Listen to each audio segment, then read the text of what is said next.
అంతా రొటీన్. ఇది మరీ దారుణం సార్. మీరు మాకు హెల్ప్ చేస్తారని ఓటు వేసి గెలిపిస్తే ఎవరేమన్నారు? నాకు ఓటు ఎవరేమన్నారు? నేను తాగబోతుంది తెలుసుగా, అమ్మాయి పిచ్చుందని తెలుసుగా, రౌడిజం చేసి రాజకీయాల్లో పైకొచ్చానని తెలుసుగా. తెలిసి నాకు ఓటు ఎందుకు వేశారయ్యా? ఏంటి రివర్స్ లో వస్తున్నాడు? బ్రదర్, నీకు చెల్లెలు ఉన్నారా? నాకు లేదు సార్, వీడికుంది. నానా, నీకు ఉద్యోగం ఇప్పిస్తాను, నీ చెల్లిని నాకు ఇచ్చి పెళ్లి చేస్తావా? చిచ్చి సస్తే చేయను. ఇది వెరైటీ.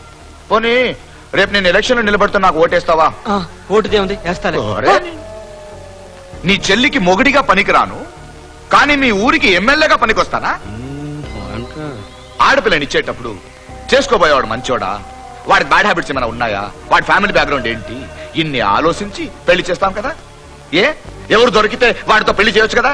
అలా చెయ్యం, ఎందుకంటే అది మన బిడ్డ, మనకు పుట్టిన బిడ్డ. అలాగే ఇది మన దేశం, మనం పుట్టిన దేశం, మనం పెరుగుతున్న దేశం అని ఎందుకు ఆలోచించరు? ఒక ఎంపీని, ఒక ఎమ్మెల్యేని, కనీసం ఒక మున్సిపల్ కౌన్సిలర్ ని ఎలక్ట్ చేసేటప్పుడు కూడా ఒక క్షణం ఎందుకు ఆలోచించరు?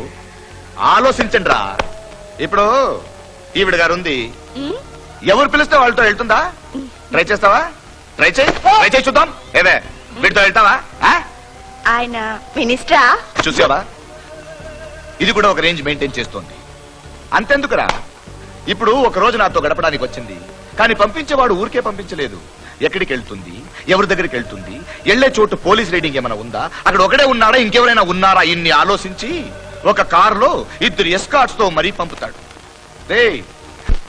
ఒక రోజు వచ్చి వెళ్లే బ్రాతల విషయంలో ఇన్ని జాగ్రత్తలు తీసుకుంటే 5 ఏళ్లరా, 5 ఏళ్లు మీ అందరికి సేవ చేయాల్సిన లీడర్స్ గురించి మీరు ఇంకెంత జాగ్రత్తలు తీసుకోవాలి?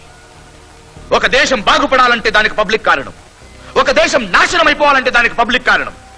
తప్పంతా మీ దగ్గర పెట్టుకుని మేమేదో అన్యాయం చేసినట్టు ఎందుకు ఫీల్ అవుతున్నారు?